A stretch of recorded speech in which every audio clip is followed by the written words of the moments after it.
Hey guys, it's Zia.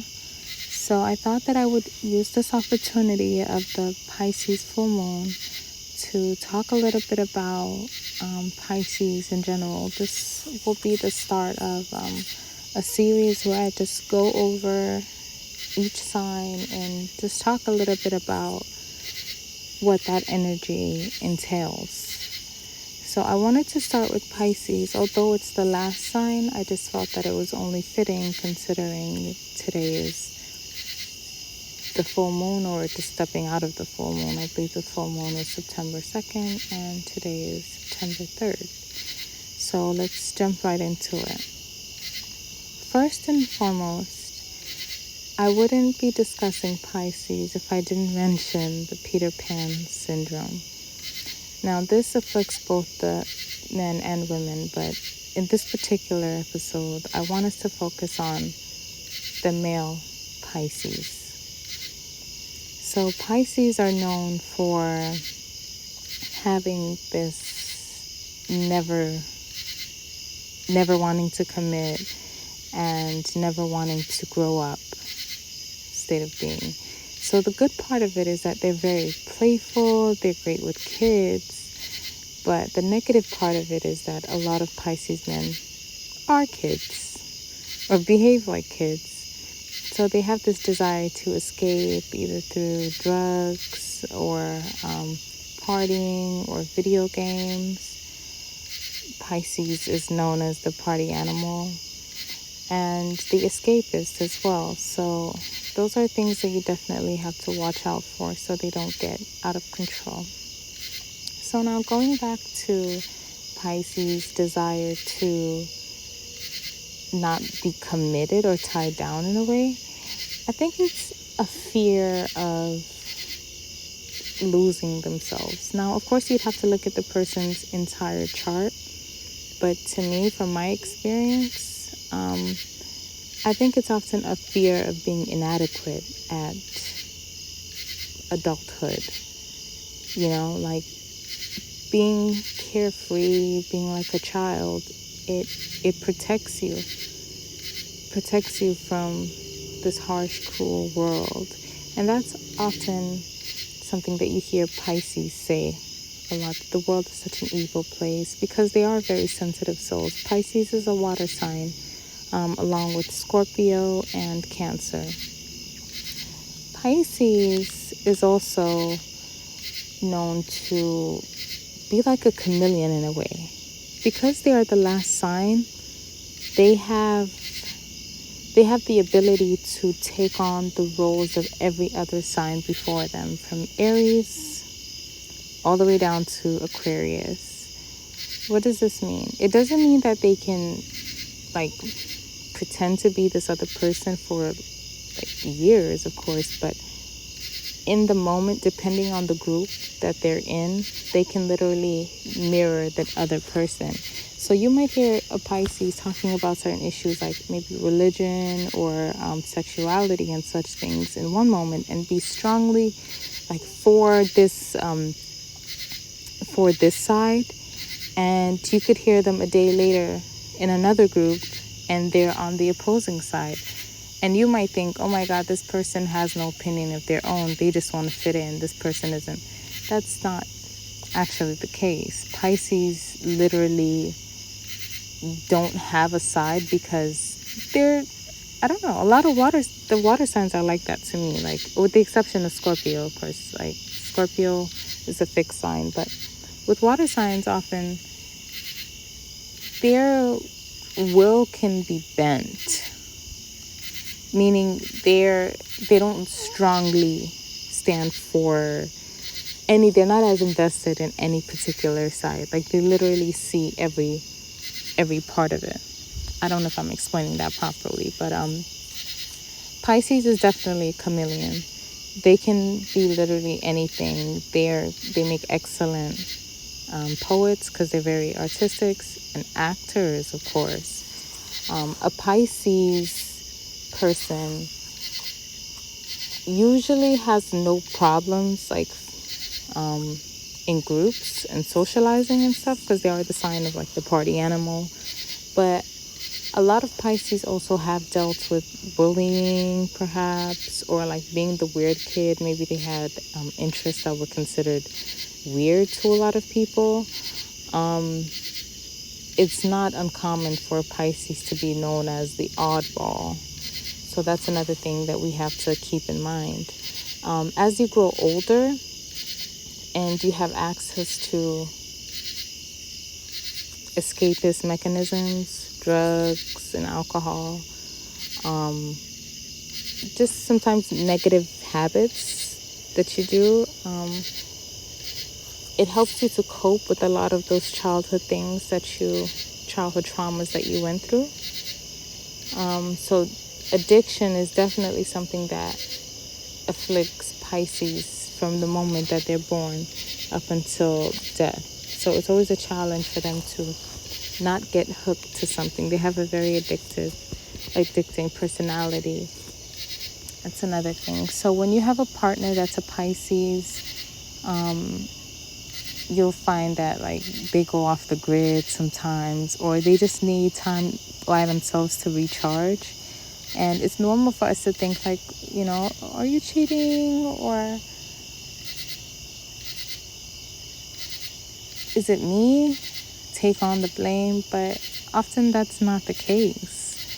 9 times out of 10, it's the Pisces wanting to go into their own heads, go into their own cocoons, and just literally escape from the world and just be like a soul on their own and not have the pressures of the human form. It's very complex, but when you hang around Pisces, it seems less odd when you understand their nature and the way that they think.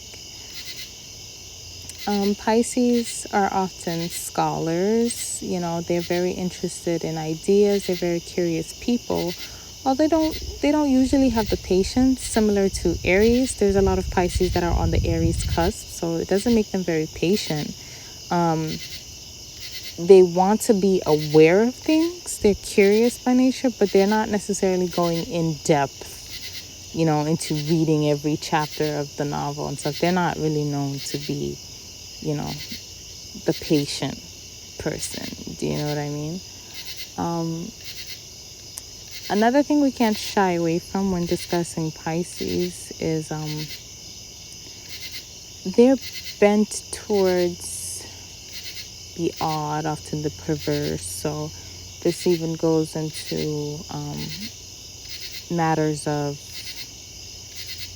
male and female relationships or their interests. I don't want to shift it towards the Scorpio end, because it's not always. Scorpio is involved with that which is hidden, and Pisces is involved in that which can be done hidden. I don't know. I don't want to confuse you guys. Pisces likes to know what's under the surface, similar to Scorpio, but Scorpio has a bent towards the wicked, if I could say that. And don't be offended, because I have Scorpio in my chart as well. But Pisces, they might not even be looking at anything odd per se. They just are secretive by nature. You'll have Pisces people who are very successful, but they don't like attending meetings. They don't like the limelight. They're very secretive by nature. So yeah, so that's basically what I was trying to say. They're curious and they like to know things, but they like to, you can see them, but they can't see you. Yeah, they like that. They like being able to see what's going on and other people not see them. Really. So Pisces, they've been known to have cameras and stuff in their house. So be careful when you go visit. They're definitely those kinds of people. So the peeping Tom, they can be weird. They can be sort of weird, but aren't we all? What else can I say? Pisces men aren't really known for having long-term relationships. Like I said, it takes a special kind of woman to deal with that. Maybe a water sign woman. They get along great with Scorpio women who are very strong, and they get along with Cancer women. Cancer women sometimes baby them, so that works. But I don't see a Pisces and a Pisces getting along. I don't see a Pisces and a Capricorn getting along. Scorpio and Cancer are your best bet, honestly. But other than that, especially in their youth, they could have a string of unsuccessful relationships. They're prone to being unfaithful, like I said. So yeah, I think the best thing is the evolved Pisces. When one has gone through a stage of self-development, and usually this is after the age of 42, when one takes all of the, like, because every sign has a positive and a negative, right? When one can take all the positive parts of a sign and refine them, and also be aware of the negative parts of it, and learn to keep those in check, you get like really, really prosperous people. You get people who contribute to their society a lot, and I think that's a beautiful thing. When you come across a non-evolved Pisces man, that's not a pretty sight to behold. So these people can be squatters. They can be dependent on the females in their family, their mom, their sister. They might have a victim mentality throughout life, like it's always what other people did to them or the opportunities they were not afforded in their lives. The fact that the world is such an evil place, the fact that other people got their success through luck. So yeah, they're always the victim. They can be slouches, lazy, often dirty. They have like a dirty environment. Yeah, Pisces is really not known for cleanliness and order. Their opposite sign, Virgo, is the sign of daily routines and order. So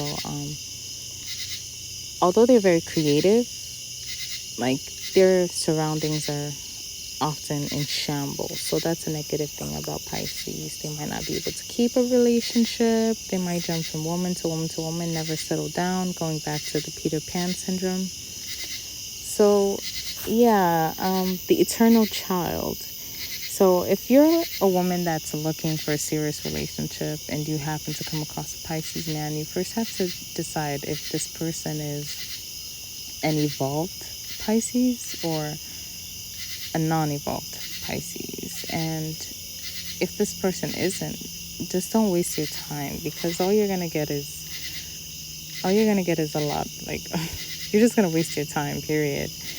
And the worst feeling is when you feel you've been building for so long and like the whole thing was an illusion. And that's often what you'll find when you're with a non-evolved Pisces, because they're master manipulators. They can literally act or pretend to be that role that you want, like the responsible man and stuff, and they're really not. So yeah, you have to see if they're displaying the attributes of an evolved Pisces or a non-evolved Pisces. What are those? What are its attributes, if you're wondering? Because Pisces is like known sometimes to be disorderly. You have to find out, like, if he's a man of a particular age, like how is his house? How is his apartment? Like, how does he manage it? What's his routine like? What's his work history? What are his relationship with others? Does he have long, consistent friendships? Does he have a good relationship with his family? All of those things matter, you know. Think negative parts of Pisces and think the positive, because there are positive sides of Pisces. Pisces are the martyrs. You know what I mean? They will give everything for the people that they love. They're very, very selfless, which is a wonderful thing. Being selfless is great, but offering that selflessness at a whim to whoever, because they can fall in love quickly too, and offer that same thing to somebody else. They're not grounded and commitment oriented like the earth signs are. So if you're looking for a love that's really going to weather the storm, think Capricorn, think Taurus, those kinds of males. So I don't know. If you guys have any more questions, please don't be afraid to hit me up in the comment section or in my email. I'm going to continue this series. I'm probably going to do all of the signs. So yeah, love you guys. Bye.